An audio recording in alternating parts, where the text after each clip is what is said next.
तो this video is sponsored by क्या नहीं क्या ऐसे नहीं मिले हैं मुझे वीडियो बनाने के। मैं तो बीइंग ए मूवी एंथुसियास्ट अपनी एंथुसियास्टिक ऑडियंस को बस ये बताना चाहता हूँ कि एनिमल मूवी तुम्हें क्यों देखनी चाहिए, क्यों ये देखनी जरूरी है, क्यों ये तुमको मिस नहीं करनी चाहिए।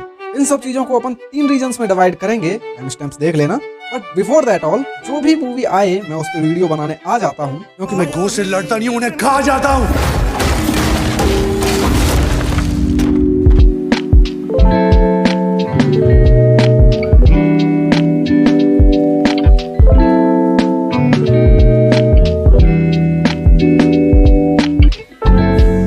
देखो यहाँ हम उन 3 कारणों के ऊपर खुल के डिस्कस करने वाले हैं कि तुम एनिमल मूवी को मिस क्यों नहीं कर सकते। हमारा फर्स्ट रीजन आता है यस मिस्टर वांगा। अब देखो वांगा भाई साहब की पर्सनैलिटी के तो क्या ही कहने। इस आदमी ने अपनी पूरी जिंदगी में अभी सिर्फ 2 ही पिक्चरें बनाई हैं, सही पूछा तो एक ही, अर्जुन रेड्डी।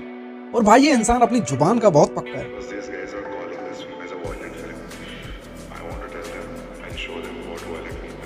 अब देखो इसमें कोई दो राय नहीं है कि एनिमल इंडिया की मोस्ट वांटेड वायलेंट पिक्चर होने वाली है, ट्रेलर से तो यही लग रहा है कम से कम। एंड इतनी ब्रूटल एंड वायलेंट होने के बावजूद इस इंसान ने इंडियन सेंसर बोर्ड को अपनी पिक्चर पे एक कट तक नहीं लगाने दिया। The rating we are giving is A. Done. You are not supposed to put a scissor on a bloody foot. I hate that. मतलब रौला तो है भाई का। अब देखो इनके होने के कारण तुमको एनिमल के लिए एक्साइटेड क्यों होना चाहिए, उस पे बढ़ते हैं। Number 1, unique film making style. देखो वांगा साहब को एक स्पेशल स्टोरी टेलिंग के लिए जाना जाता है, जो अक्सर complex and intense human emotions को एक रॉ एंड काफी अनफिल्टर्ड तरीके से दिखाती है। Number 2, successful debut as a director. Telugu में बनी उनकी पहली film Arjun Reddy was a major success, जिसकी वजह से स्टोरी टेलिंग के उनके उस बोल्ड अप्रोच को काफी सराहना मिली। Number 3, step forwarding in Bollywood. As a director अपनी ही one and only movie Arjun Reddy का रीमेक उन्होंने किया कबीर सिंह बनाकर, जो 2019 की one of the highest grossing movie बनी बॉलीवुड की तरफ से, which stabilized him as a must watch Indian director. Number 4, knowing for his bold themes. अब देखो वांगा भाई साहब में अनकन्वेंशनल थीम्स, प्यार, रिश्ते, पर्सनल स्ट्रगल्स से निपटने का एक गजब का टैलेंट है, जो कि उनकी ऑडियंस से डीपली रेजोनेट करता है। And in the last number 5 is collaboration with top class actors. तुम अर्जुन रेड्डी में विजय की एक्टिंग देख लो या कबीर सिंह में शाहिद की। ये बंदा जानता है किस तरह का एक्टर उसे चाहिए और उससे किस तरह से एक्टिंग निकलवानी है। And since we are talking about actors, let's come to our second point, which is Ranbir Kapoor. पापा सुनाई दे रहा है, बेरा नहीं हूं मैं।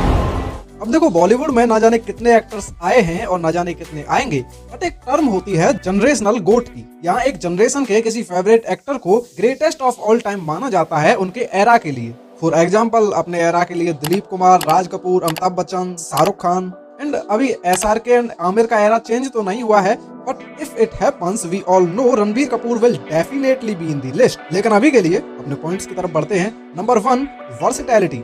As an actor Ranbir Kapoor अपनी बहुमुखी प्रतिभा के लिए जाने जाते हैं, जिसकी वजह से वो ड्रामा, रोमांटिक कॉमेडीज, बायोपिक्स, हर तरह के जॉनरा के लिए काफी सीमलेसली ट्रांजिशंस लेते हैं। Number 2, acting mastery.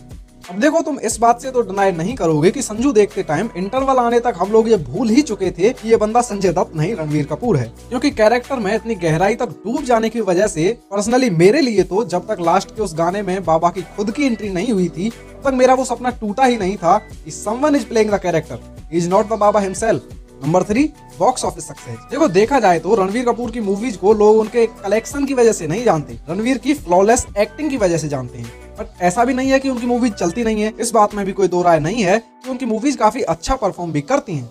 Number 4, industry reputation.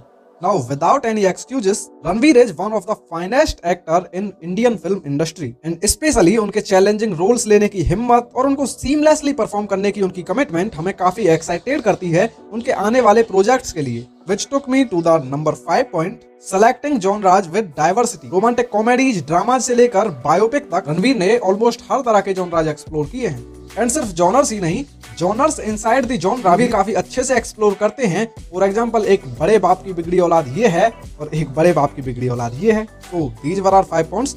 And from number 5, you are expecting a transition for region number 3. Well, there is nothing.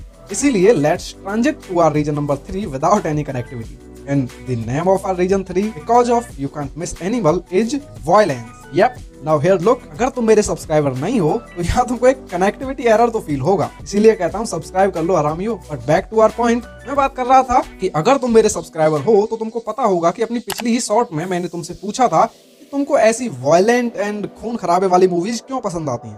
अब इसके दो जवाब आते हैं। And again, if you are my OG subscriber, पहला वाला जवाब तो हमने अपनी डैडी इश्यूज वाली वीडियो में दे ही दिया था। और अब इसका दूसरा जवाब आता है कि हमको वायलेंस देखना पसंद है। अब देखो, अगर तुमको ऐसी थ्योरिकल बातें पसंद नहीं तो टाइम स्टैम्प्स देख के आगे बढ़ जाना, बट अभी अगर थोड़ा सा ज्ञान पेला जाए तो देखो, अगर मूवी मेकिंग की ये काफी गहरी बात मैं तुमको बताऊं, मूवी का जो हीरो होता है उससे इस तरह से क्राफ्ट किया जाता है कि तुम उससे जुड़ जाओ, जिससे कि जो वो कैरेक्टर करेगा, जो कहेगा, उसी को तुम सही मानो। इसीलिए तुमको जोकर का जोकर हीरो लगता है और बैटमैन का जोकर विलन, क्योंकि एक बार बस ये क्लियर हो जाए कि ये आदमी हमारा लीड कैरेक्टर है, तुम उसी को सही मान लेते हो। अब यहाँ से कनेक्ट होता है हमारा पॉइंट। अगर तुम उसे सही मानते ही हो तो तुम उसमें खुद को देखने लगते हो, और जब तुम खुद को एक ऐसे रूप में देखते हो जिसपे कोई बंदिशें नहीं है। देखो, आज के जमाने में कोई भी क्लार्क केंट नहीं होता, एक छोटा सा थोड़ा सा जानवर कहीं ना कहीं हम सब के अंदर होता है। And while watching A violent movie, जब स्क्रीन पे तुम खुद के एक ऐसे वर्जन को देखते हो जो कुछ भी कर सकता है, तो तुम खुश होते हो, क्योंकि कहीं ना कहीं तुम भी वही करना चाहते हो।